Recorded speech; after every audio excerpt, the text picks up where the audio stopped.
Welcome to video 2 and mistake number 2, which is biggest mistakes competitors make in regards to their training.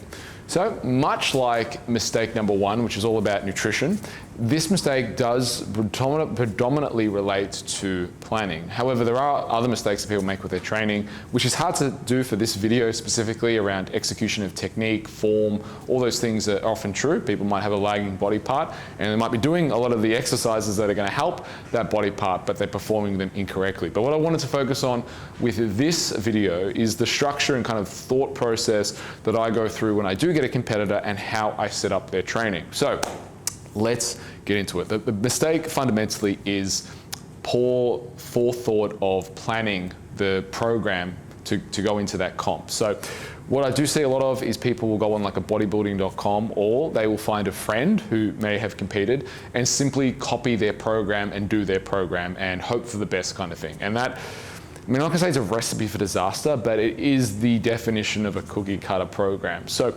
let's talk about how to actually structure a program for a comp to get you up on stage and looking your very absolute best. All right, so there are 2 factors that have to be considered when starting, or really anyone, but particularly for competitors, is 1, where are you starting? And 2, where do you want to be and by what date? Because that informs our training cycle of how long we actually have to play with. So I'm going to give you 2 examples. One, I'll give you an example of a girl who I trained in 2013, 2013, Danny, who went on to win the VIX. And I trained her for about 8 months. And then there's Janet Kane, who I've coached for, I don't know, over a decade, and she won multiple titles, pretty much everything when we were coaching. She's now retired from competing.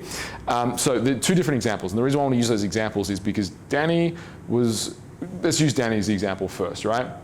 So I think we met around, I'm going to say April, May, or something like this. She was planning the comp for October, and she wanted to compete in the VIX, which she won. Where she started from, structurally, her body was not sound. So what I mean by that is there were a lot of dysfunctions. She had the butt wink, she didn't brace her core, she was very tight, she had protracted shoulders, and as a result, from her physique, she had great shape, but her back and the details around her back weren't quite where I saw they could be. Her shoulders were good, but they weren't as capped as they could be. She had good shape in her legs, but they weren't as big. So there were structural things in her, I suppose, and this is where a lot of competitors, they don't look at structural assessments, they just go straight into how I look. But structurally, if you are able to perform these movements, you are going to have muscles around those structures, which is going to make you look better as well. So, and also the other thing is if you structurally are able to perform an assessment test, like say an overhead squat test, bodyweight squat, if you can perform well on these markers, then we're going to also be able to train you a lot harder and you're going to be able to stay injury free for a lot longer. So in this case, Danny, she structurally didn't score as very well, right? So where I started her phase is I knew in starting her phase, I knew I had about 8 months. So generally speaking, for a competitor, I'm going to do at least 1 month is going to be one program, right? Ideally, I want three months to every phase, but program 1 to program, I think the first 2 months, about 8 weeks, I rushed those cycles a bit faster because I had to get her ready on stage. But I knew from the get-go that her last 2 programs were going to be centered around fat loss or around getting her as lean as possible. So I knew this phase of training is going to be super high reps. It's going to be lots of supersets because the goal is to get her as lean as possible in that phase, which meant that, you know, backward planning to where we started from, I only had, I think it was about 8 weeks, 6 to 8 weeks to address the structural issues that were present. Now, I could obviously keep some of that in the program going forward, but I knew 100% in this phase here, we're going to be doing more machines, we're going to be doing higher reps, and we're going to be trying to get her as lean as possible. With that said, I wanted to phase out getting her as much muscle as possible, which then left me with about 3 months or so to build that muscle. So I had to then phase her nutrition to match both those, because here she's going to be in a deficit, and here I can get her in a slight surplus. So I'm looking at this, taking kind of the helicopter approach and saying, all right, well, this is where I want her to be at this time, to get her at this time. And she was quite ectomorphic. She was relatively lean, so I knew getting her lean wouldn't be that much of an issue. And I could probably get her lean in about 6 weeks if push came to shove, so long as we're planning with her nutrition. So she obviously she was eating, but if I need to get her really lean, I could have got her in that window of that 6 to 8 weeks, if that makes sense. The rest of the time, I wanted to focus on building muscle, building strength, because I knew in planning Danny's comp, getting her lean wasn't the issue. Having the muscle to stand on stage next to other girls and looking, I suppose, full and muscular, that was going to be the issue. So that's where I planned her training. Now, looking at Danny's physique, I knew the things that's going to let her physique down is her upper back and her shoulders. So in her programming, we did 2 days a week. She was doing upper back and shoulders. So these were the things priority. So the way you look at a program, the way you prioritize things is going to be based on 2 things. Structurally, what are your deficiencies structurally? Because structure is always going to take precedence over everything, right? Even the way you look. And the reason for that, if you're not moving well, you're a much higher rate of injury. So, I mean, that's my personal as well philosophy on those things, is I want to make sure we address structure. But then the other part of that is when we're getting up on stage is how do we actually look and what are the lagging body parts that when we get up on stage, what are the things that are going to let us down, and making sure that they're not the things that let us down. So those things also. So for Danny, it was her upper back and shoulders that really took a lot of precedence. Obviously legs as well are important in your, she was competing figure comps as well. So that was obviously important. So we kept that in, but there was a huge focus on her upper back development and her shoulders. Now, if I talk about a different client, Janet, and how I approach her. Now, I've trained Janet for over 10 years, right? So she was already in advance. I was thinking about her programming in 12 months at a time, right? So the way I'd approach Janet's comps was very, very different, because there were some structural things, and maybe niggles would come up from time to time, because she's always, she's a beast, one of the hardest training athletes I know, hardest training people I know. So she was a beast. So sometimes she'd have niggles here and there. So I would plan her training very differently. So from the time that she stepped off stage, so I'd always plan like, okay, so she's done a comp, that's the start of a new phase, right? Because I knew before a comp, I knew exactly what she was doing before a comp. Again, what most people do before a comp, which is lots of supersets, high reps, getting people as conditioned and as lean as possible and working on those lagging body parts. So when Janet would step off stage, I would plan a week, maybe 2 weeks of deloading, planned deloading, where we reduce the volume back, let her body recover, then would go into her next phase. And those phases were always strength.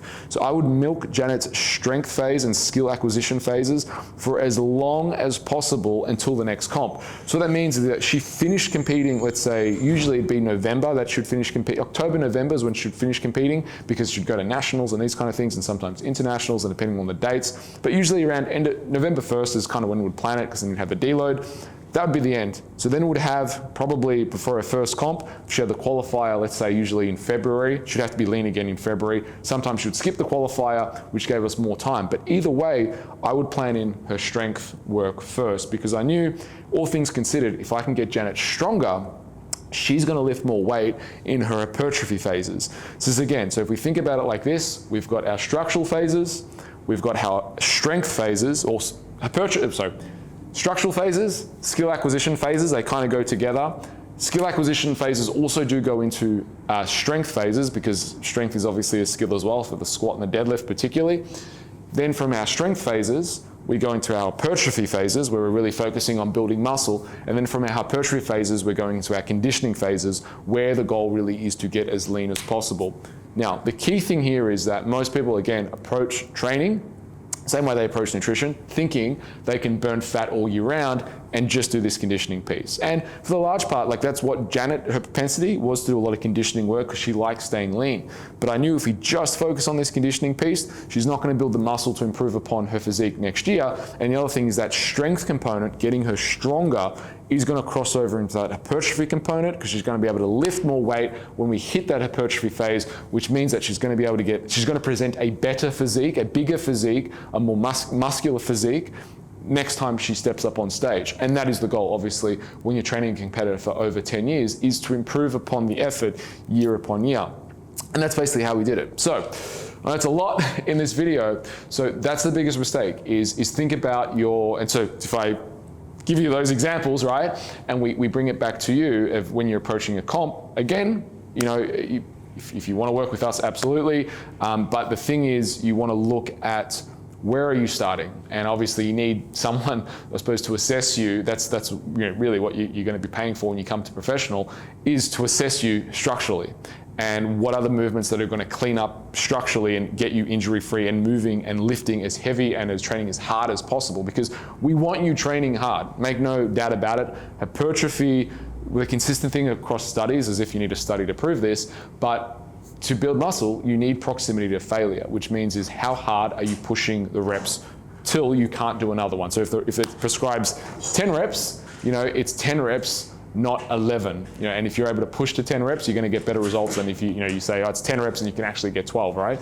So proximity to failure is absolutely important, and what's going to keep you healthy and keep you training hard, proximity to failure, is working on that structural piece and working on that strength piece and making sure you're moving correctly. So in setting it up, you probably will need to see a coach, and obviously, that's what we do here at Enterprise Fitness, and then being able to assess you, structure it correctly into phases, but where you're starting from and where you want to be, and then filling in the gaps. Keeping in mind, the worst thing you can do for training is go into the mindset that you need to be burning fat or training for fat loss all year round, because then you're just going to be spinning your wheels. I hope you have enjoyed this video. Stay tuned for tomorrow. Tomorrow we're going to be talking about the third biggest mistake, which is being narrow focused on just how you look. Stay tuned.